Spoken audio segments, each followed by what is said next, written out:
there's only one group of people that are natural born leaders, but they don't know they are.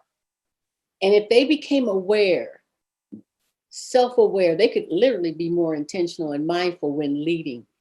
And that group is all over the world.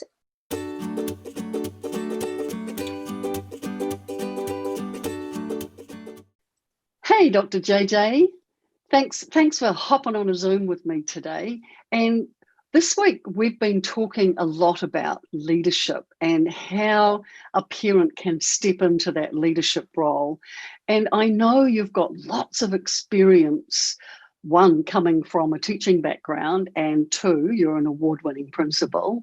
So you've had to work with teachers and be in that leadership role for many years. And also after leaving the teaching education sector, you went into leadership consulting.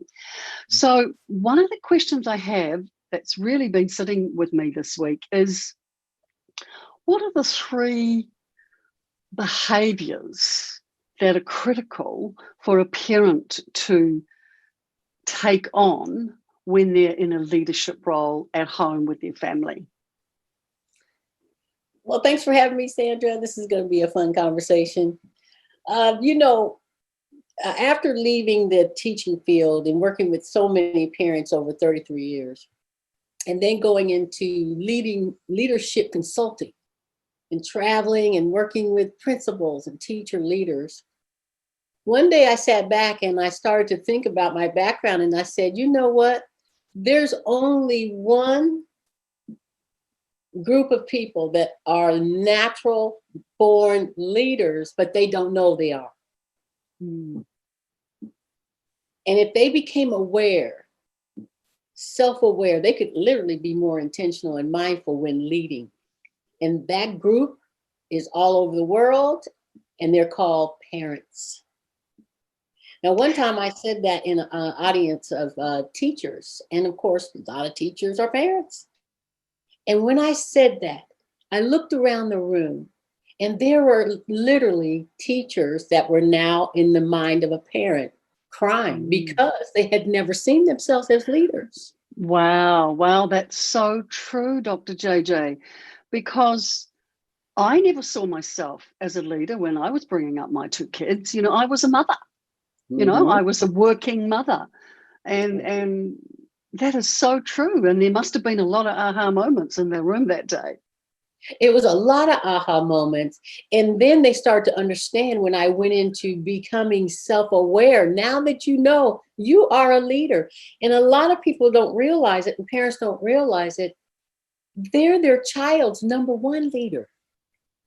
It's not anybody else out there. Maybe when they go to school, their teacher is, their peers are, but the parent is the number one influencer of a child's life. And when they start to understand how important that is, then they'll start to open their mind to even look at the three behaviors that I want to talk about today that parents may just want to think about and then act on.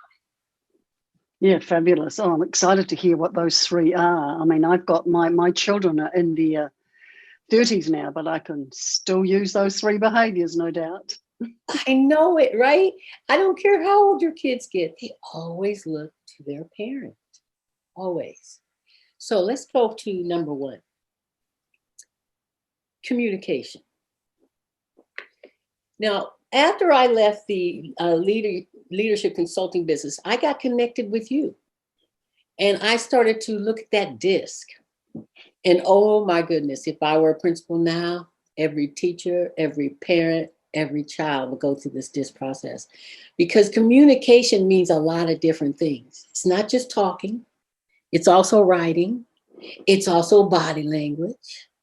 And so the DISC really gives you the how. When you find out your style, you start seeing how you communicate, and then you start to shift and adapt your behavior depending on the style of the person that you're speaking to or the child that you're talking to. Yes, and that's so true, Dr. JJ, because in the DISC model, I'm a high S, and communication when I was a younger parent was difficult for me because, one, I didn't like to share my feelings. And as a child, my mother said, when we got angry, for example, go to your room. And when you feel better, come out. So, for example, when I had to communicate my frustration with my kids, what would I do? I'd go somewhere first. Yeah. Well, for me, I'm a high D. And I had to learn because I'm very direct. And so when I remember the time when I was talking to a child, one of the middle school kids that came to my office, and now that I know this work, I was speaking to a high S. Now I'm very direct. That high S, they can get pretty intimidated by being so direct. You got to be calm. And so what I noticed in one of the communication tips I started to learn back then, but now I have the language for it, was I needed to change the tone of my voice.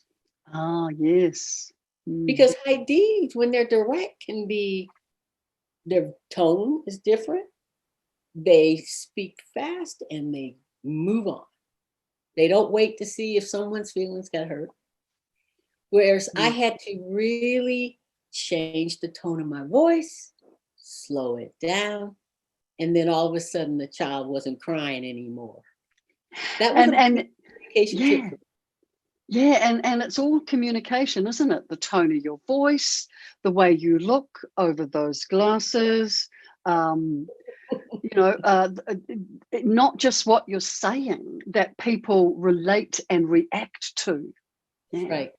And that's when I learned that, I really started to understand the importance of becoming self-aware, because you cannot adapt your behavior if you are not self-aware enough to know what you are projecting. And so then it gives you a pause and you step back, and then you start listening to who's talking to you, and then you adapt and you shift. And it moves me to the second behavior, because once you do that, you can actually improve relationships. Absolutely. You can, because when I started to do that, for example, my husband, the father of my children, is a high I in the DISC model. So he's very social and he's people orientated. And what I had to learn is that, one, don't tell him off in front of a crowd for a start. When we were out with the kids when they were younger, because my high S is always steadying the pace with systems, with nappies, with milk, with this. I have the hugest backpack on my shoulder, I did. And my husband wasn't worried about that. He was worried about that social interaction. And so I had to realize that and adapt and adjust my approach with him.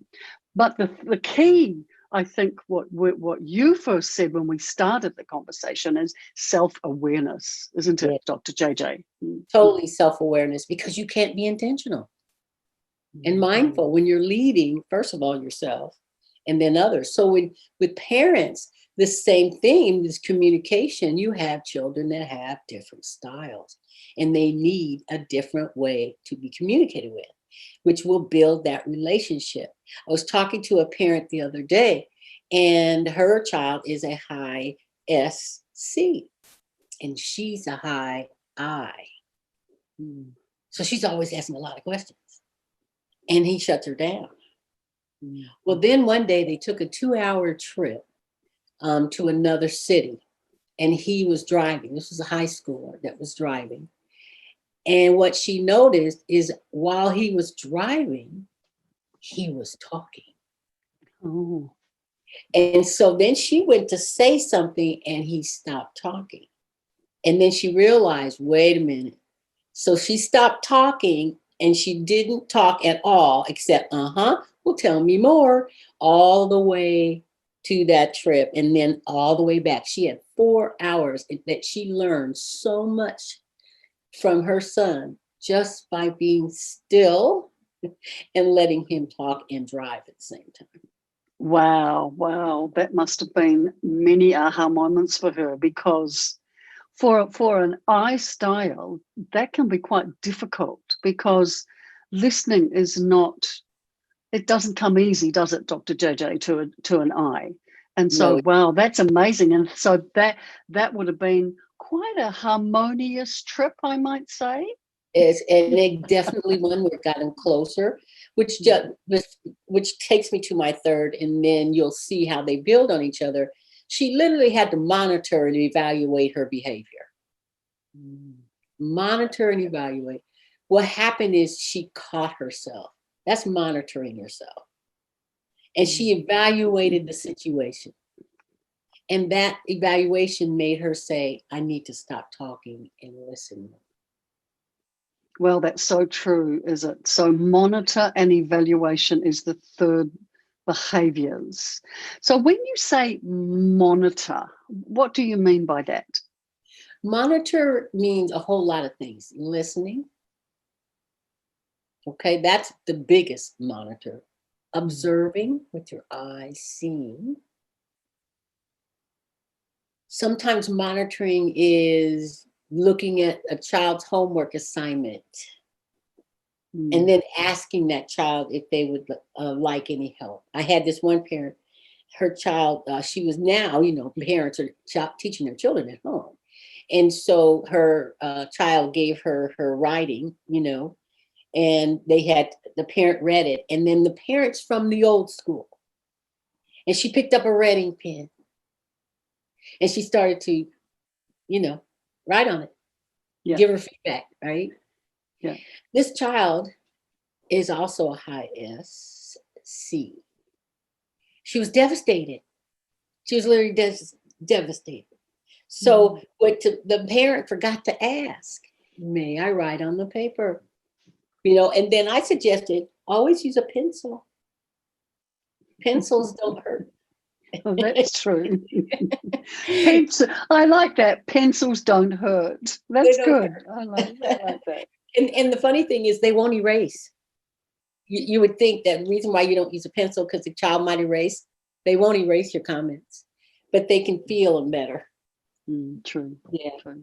So that's another way to monitor and then shift and change what you're asking them to do. So those are a couple of ways: seeing, listening.